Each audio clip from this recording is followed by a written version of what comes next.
European law protects you from automated decisions, which sounds like a minor thing, but if an automated system is making a meaningful decision about your life, whether you get a pay rise or if you get a formal warning for clocking in late at work, you must be told that it was an automated decision and you must be able to get it reviewed by a human, at least in Europe.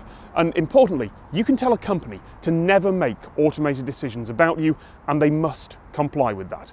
Now that doesn't apply to little things like online personality quizzes, unless that quiz decides, without a human in the loop, whether you're a safe person to lend money to. But those are all fairly benign automated systems, even if it might not feel like it when you've just been turned down for a loan. What about automated systems that are meant to be harmful to humans? I've filmed at this tank once before. It's an old Soviet T-34 battle tank put here in London 2 decades ago by an angry local resident who was denied permission to build on this bit of land but did have permission to store vehicles here.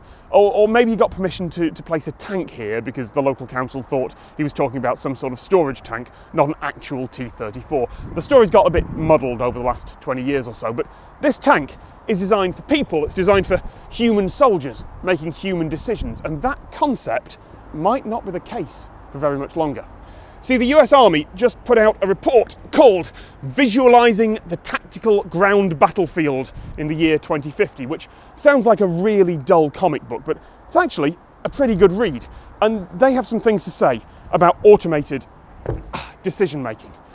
See, the US Army believes that humans will be incapable of handling all the information that will be thrown at them in the height of a future battle. Computer processing power, they say, won't be a limiting factor. And as humans grow more accustomed to automated decision making, of course, we'll be happy to use that in the battlefield too. If you have a soldier who is happy with flipping the autopilot on their car, of course they're going to be happy doing exactly the same for their tank and for their gun.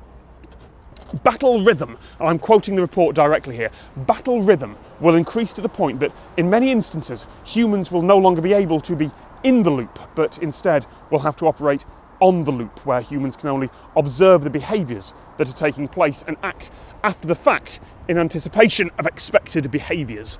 So just to be clear, the US Army believes in the next few decades that they will have autonomous weapons which will have patterns of behaviour that an engineer is going to have to try and debug while it is firing live ammunition.